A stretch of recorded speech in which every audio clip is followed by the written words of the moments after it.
안녕하세요. 오늘은 현재 전 세계의 이목을 집중시킨 러시아의 우크라이나 침공 사태에 대해 이 두 나라가 왜 싸우는지 간단하게 알아보도록 하겠습니다. 러시아가 우크라이나를 공격하는 가장 주된 이유는 바로 나토의 동진입니다. 나토란 제2차 세계대전이 끝난 직후인 1949년 군사대국이던 소련에 대항하기 위해 미국 주도하에 서유럽 국가끼리 체결한 군사안보동맹입니다. 1990년 동독과 서독이 통일되던 때 미국은 소련군이 동독에서 철수하는 대신 나토의 세력을 동쪽으로 확장시키지 않겠다고 약속했다는 것이 러시아가 주장하는 내용입니다. 하지만 이러한 약속을 어기고 나토는 점점 동쪽으로 세력을 확장하게 되었고 현재는 우크라이나마저 나토에 가입하려는 움직임을 보이고 있습니다. 우크라이나는 과거 소련의 해체로 인하여 1991년 소련으로부터 독립했습니다. 하지만 러시아와 우크라이나는 고대 국가인 키예프 공국을 같은 뿌리로 두고 있으며 푸틴과 러시아인들에게 우크라이나는 역사와 문화를 공유한 한민족이라는 인식이 강합니다. 또한 푸틴은 과거 러시아 제국을 재건하겠다는 목표를 가지고 있습니다. 2014년에는 크림반도를 무력으로 침공하여 러시아에 합병시키기도 했습니다. 때문에 우크라이나는 러시아에게 단순한 이웃나라 이상의 의미를 가집니다. 또한 러시아가 유럽에게 가지고 있는 가장 강력한 협상카드가 무엇인지 아시나요? 바로 천연가스입니다. 현재 EU에서 사용하는 천연가스 중 40% 정도가 러시아산 천연가스입니다. 과거 우크라이나가 독립하기 전 러시아는 평지가 많은 우크라이나에 유럽으로 통하는 가스관을 많이 깔아놓았습니다. 러시아는 유럽과 분쟁이 있을 때마다 천연가스를 협상의 무기로 삼아왔습니다. 그런데 우크라이나가 나토에 가입해 친서방 세력이 되면 우크라이나에 대한 러시아의 통제권이 훨씬 약해지게 됩니다. 그 결과 러시아는 유럽과의 협상 카드 중 가장 강력한 카드를 잃게 되는 상황으로 이어지게 됩니다. 이러한 이유 때문에 러시아는 우크라이나가 나토에 들어가는 것을 절대 두고 볼 수 없는 것입니다. 러시아는 서방 세력인 나토군이 우크라이나에 배치된다면 자국 안보에 심각한 영향을 끼칠 것이라고 보고 있습니다.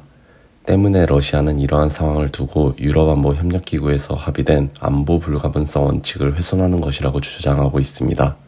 안보 불가분성이란 자국의 안보를 위하여 다른 나라의 안보를 희생시키면 안 된다는 원칙을 말합니다. 미국은 러시아의 우크라이나 침공 이후 여러 분야에서 대러 제재에 앞장서며 동맹국가들의 참여를 요구하고 있습니다.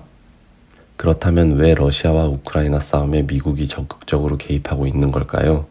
표면적으로 보면 미국은 힘없는 나라의 주권을 지켜주려는 정의로운 역할을 하고 있다고 보여질 수 있습니다. 하지만 그 이면을 조금만 들여다보면 러시아의 우크라이나 침공이 미국의 입장에서도 부담이 되기 때문이라고 볼 수 있습니다. 앞서 설명했던 나토의 동쪽으로의 세력 확장의 중심에는 미국이 있습니다. 나토는 1991년 소련이 붕괴하고 러시아가 혼란에 쌓인 틈을 타 미국 주도하에 동쪽으로 몸집 불리기에 나섰습니다. 시간이 갈수록 미국은 과거 소련에 속해 있던 나라들도 나토에 가입하도록 영향력을 발휘했습니다. 미국은 공산주의 국가 러시아가 무력으로 우크라이나를 침공하여 자신들의 세력을 키우는 것을 견제해야 하기 때문입니다. 러시아의 세력이 커지는 것을 우려하는 미국과 자국의 영향력 아래 우크라이나를 두려는 러시아, 우크라이나를 사이에 두고 러시아와 미국의 갈등이 점점 높아지고 있는 이유입니다. 현재 러시아는 우크라이나 침공 이후 민간인들까지 학살하며 전쟁을 멈출 의지를 보이지 않고 있습니다. 러시아와 우크라이나 전쟁이 장기화되면 우리나라에는 어떤 피해가 오게 될까요? 현재 미국과 영국은 러시아산 원유 수출 금지 제재를 발표했고 EU 역시 러시아산 원유의 수입 금지를 검토 중인 것이 알려지며 유가가 상승하고 있습니다.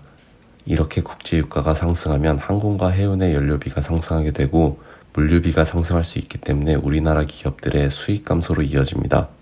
또한 러시아와 우크라이나산 원자재 수출이 금지되어 공급 대란과 가격 상승으로 인해 국내 기업들의 피해가 커질 수 있는 상황입니다.